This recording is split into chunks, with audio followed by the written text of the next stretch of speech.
Escriban como siguiente título, magnetismo. ¿Sí? Magnetismo.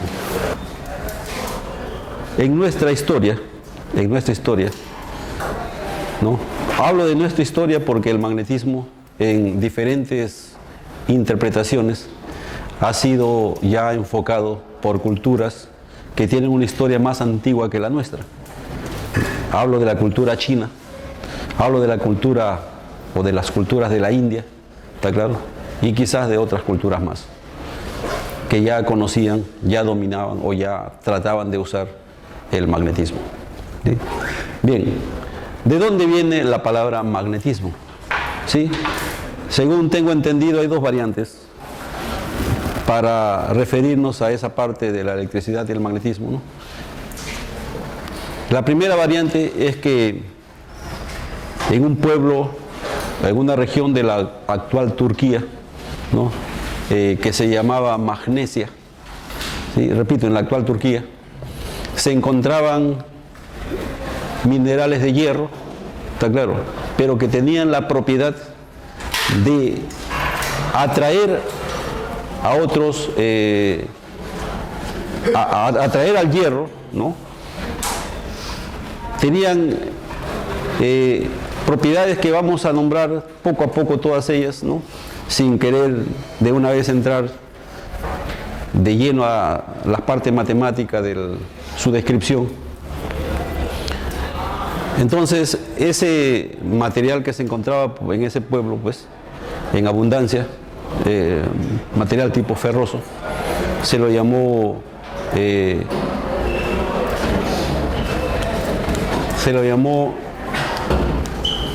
en otros idiomas se lo llama magnit. A nosotros llegó como imán, ¿no? Imán. La otra variante, y ahí salimos quizás un poco de la ciencia, pero hay que quizás nombrarlo porque por su importancia. Magnetismo viene de la palabra magia. Otra variante, ¿no? ¿Por qué magia? ¿Qué tiene que ver la magia con el magnetismo? Está claro. Ya las culturas chinas, la hindú, ya habían determinado que el ser humano también tenía propiedades magnéticas. En la antigüedad, inclusive, trataron de explicar la atracción amorosa del hombre con la mujer, está claro, con ese magnetismo, cosa que hasta ahora, está claro, se encuentra. Está claro. No sé si ustedes practicarán, pero todavía yo lo he practicado en mi época, el amor a primera vista. ¿Han escuchado ustedes eso o no? ¿Ah? ¿Por qué? Una vez ven una yal de una vez, pues. Ya están listos para la acción. Me repito, relación amorosa, no vayan a pensar que otra acción, ¿no? Vamos por partes, vamos por partes. Entonces, todo eso se llamó magnetismo animal, está claro. Las culturas, como repito, China, la hindú, en muchas de sus variantes, es esa interacción magnética, esa magia, está claro, que existe entre los seres humanos, está claro, que no solamente los lleva, ¿no? Como repito, en el caso ya de máxima expresión podía ser en la unión que se forma, ¿no? Por esas relaciones, pero relaciones de amistad, relaciones de respeto, relaciones, ¿no? Que no nos interesan a veces, está claro, llevan ese tipo según los antiguos, pues también esa porción de magnetismo, que es lo que se cree. A nosotros esa parte no nos va a interesar, nos interesa la ciencia, ¿está claro? Escriban como siguiente subtítulo entonces, magnetismo natural y artificial. Los minerales ferrosos con propiedades magnéticas que se encontraban en la antigua Turquía tenían, jóvenes, fíjense ya las siguientes propiedades. Estas propiedades en nuestra cultura ya lo reporta, pues ya 600 años antes de Jesucristo, lo reporta Sócrates y Platón, ¿sí? Algunas de las propiedades que vamos a decir nosotros. Por ejemplo, Sócrates y Platón conocían de que un pedazo de mineral, pedazo de imán, al ser al ponerlo en contacto con limaduras de hierro, inmediatamente también atraía esas limaduras, se formaban acá las limaduras, está claro, por lo que ellos llamaban, les crecía como si les crecieran las barbas ahí, pero para los extremos, ¿no? Si a ese pedazo de imán nosotros nos agarrábamos y lo colgábamos de un hilo, de su centro de masa de ese imán lo colgábamos del hilo, entonces ese imán, jóvenes, se orientaba en la superficie de la Tierra o sobre la superficie de la Tierra, se orientaba de tal manera que el meridiano ¿no? Norte-sur quedaba así, ¿no? A lo largo del meridiano, norte y sur en el meridiano, siempre quedaba, ¿no? La piedra imán quedaba de esa forma. Entonces, poco a poco, ya, como repito, Sócrates, Platón, sabían de esas propiedades, lo habían descrito, sabían que los polos de los imanes interactuaban uno con otro, repeliéndose o atrayéndose. ¿Está claro? Ya no se conoce si el nombre de polo ya se conocía entonces para ellos, ¿sí? Entonces, eso fueron los primeros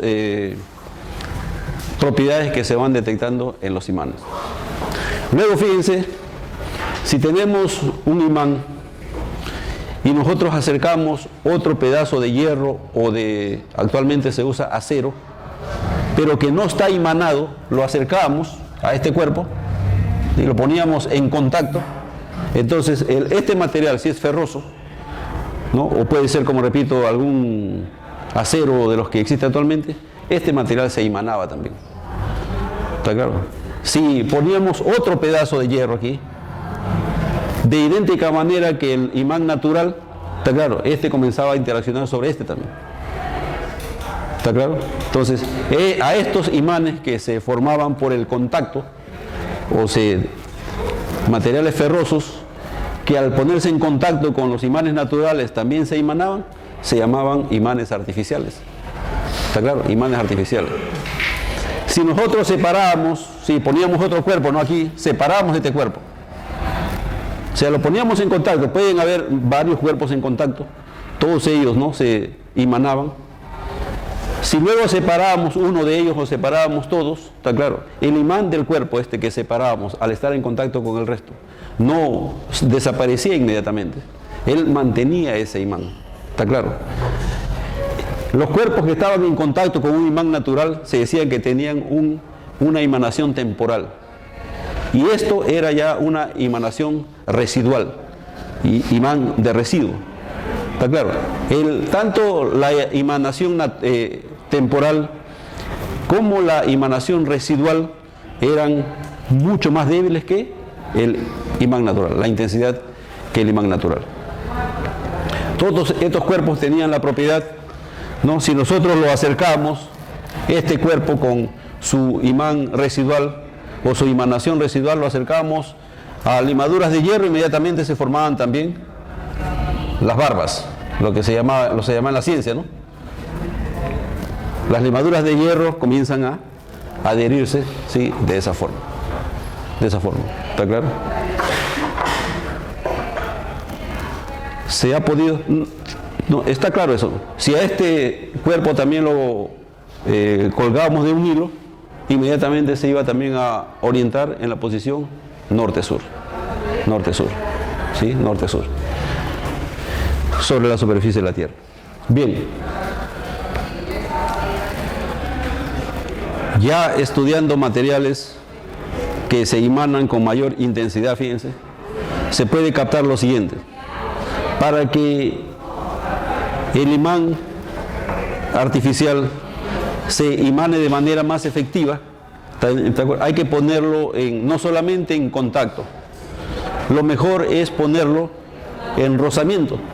Vamos a hacer una pequeña demostración, fíjense. Supongamos que este sea un imán natural y este sea un pedazo de hierro o un pedazo de acero. Para imanarlo de manera más efectiva, está claro, lo que se hacía antes era lo siguiente: se comenzaba a rozarlo en un solo sentido. ¿Entienden? lo íbamos rozando. Si yo a este imán artificial que estaba preparando, yo todavía le daba unos golpecitos, lo daba unas zamaqueaditas, ¿entienden? Lo ponía en este movimiento y lo seguía, ¿no? Entonces la imanación era mucho más efectiva todavía. ¿Sí? Luego se ha podido determinar también, ahora claro, si yo agarro a este imán o al imán natural, a los dos les doy un golpe, les golpeo de manera, ¿no? Acabo con la imanación. La imanación se pierde. Peor todavía si a ambos cuerpos yo lo elevo la temperatura, está claro, van perdiendo su emanación. Hay una temperatura crítica que se llama la temperatura de Curie, ¿no? Que lo vamos a estudiar después, cuando el cuerpo completamente pierde su emanación. ¿Sí? Todas esas teorías son muy importantes que lo vayan ustedes viendo. O habíamos dicho también, si tenemos un cuerpo y lo bajamos la temperatura, como en el caso del mercurio, por ejemplo.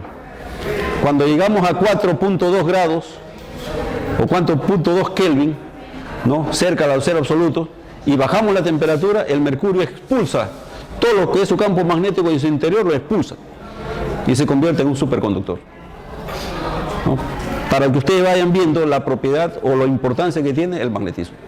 Ustedes, sin superconductividad ustedes no van a ningún lado, pues. Pero todas esas propiedades es importante que lo vayamos indicando. Bien, dentro de los materiales que se pueden observar para su emanación, el material que se emana con mayor intensidad es el hierro dulce. Él se emana con mayor intensidad. Lo ponen en contacto, rápido se emana. ¿Está claro? Si ponemos un acero, el acero demora más que el hierro dulce y con menor efectividad también se emana. Pero si lo separamos, lo aislamos, el hierro dulce que tenía su emanación temporal, su emanación residual lo pierde de manera más rápida que el acero, ¿no? Que ponemos. El acero se emana con mayor dificultad, pero mantiene su emanación mucho más tiempo.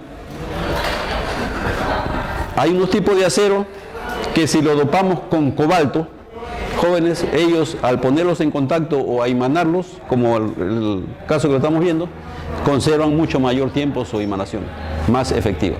¿Está claro? Todas esas cosas se han venido detectando poco a poco, poco a poco.